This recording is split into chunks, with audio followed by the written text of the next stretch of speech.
Hello, everyone. Welcome to another episode of Views from the Popcorn Box. My name is Ananda, and today we are finally talking about Killers of the Flower Moon. It was a ride. After watching that movie, I was heavy. I was disgusted, and it was heavy. The first thing I will say is I did think the movie was too long.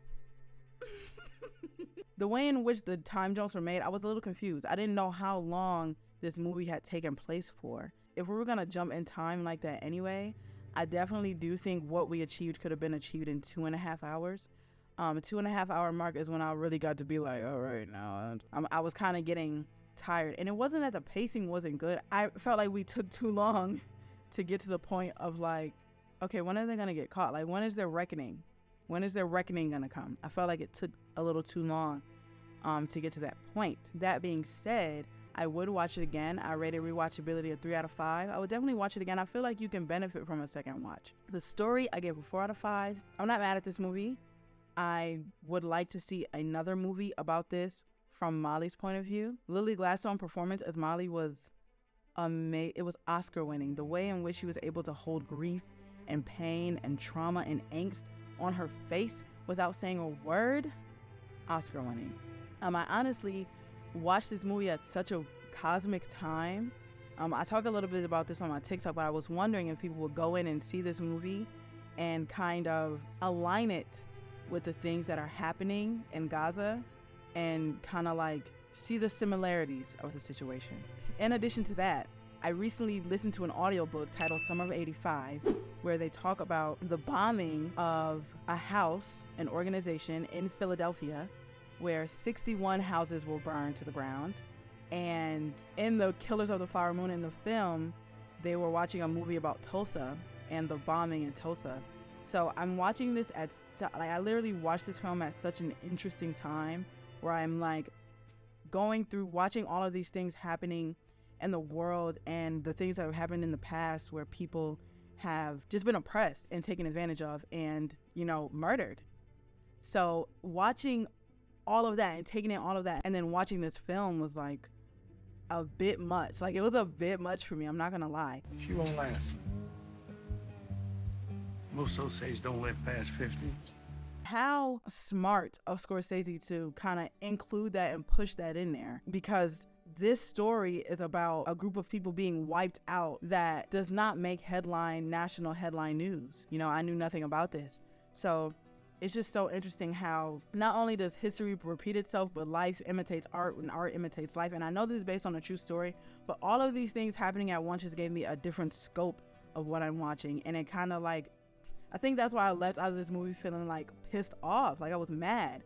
And I'm pretty sure that's by design. I don't think this is the kind of movie that you come out of and you're like, yeah, everything's good. It's just like, this is what happened in the past. And it is what's still happening. It's still happening. And while I do think I want another movie about this topic from Molly's point of view, and it doesn't have to be directed by Scorsese, but while I do want that, I think it is so interesting that he chose Ernest to be the main character. While you're watching this movie, you kind of get fed up. Like, the main character is really a despicable person, and you kind of get fed up with Ernest because it's like, how could someone do this? Not only to a group of people, period. How can someone do this to their wife that they say they love? How could you do that?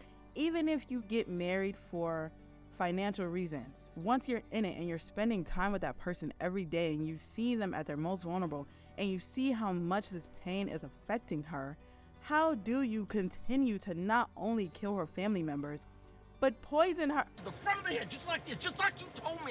I promise you, I swear on my children. No. I swear on my children. Scorsese being the genius that he is, because I seen it. I see what you did there. I think by making Ernest the main character, it is forcing the audience to put a mirror up to themselves and notice how they may be in earnest in situations. Maybe not to that degree, but for all intents and purposes, Ernest is a very passive villain.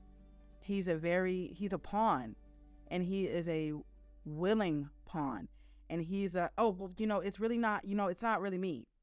I'm not the one actively doing it, even though he is. And these moments and glimpses of his humanity bleeding through is not him being a good person. That's just his humanity bleeding through and his guilt. And it's so funny how people can distance themselves by not choosing a side, or choosing a side but not being active in that side, when it's really like, by not choosing a side, you're choosing the side of the oppressor.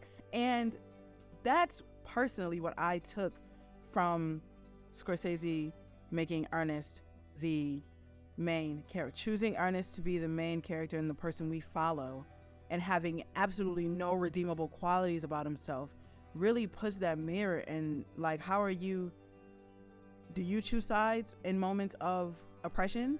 Do you choose not to choose sides but are also choosing a side in that? Do you think because it's a little bit distance from you that you don't have anything to do with it, or that it's not going to affect you?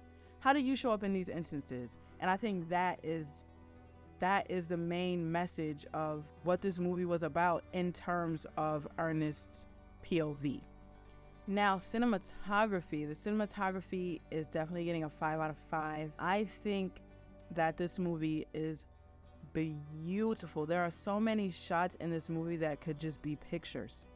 The shots also feel heavy, and the ways in which that we see these people get murdered, they're all wide shots, and it kind of puts you on the outside in a way. Overall, I rated this movie 4 out of 5 because I do feel like it was too long. I do feel like we could have spent some more time with Molly, but I do think that now that the story of Osage County has been introduced to mainstream, I feel like it would be a nice opportunity to see this movie from another POV.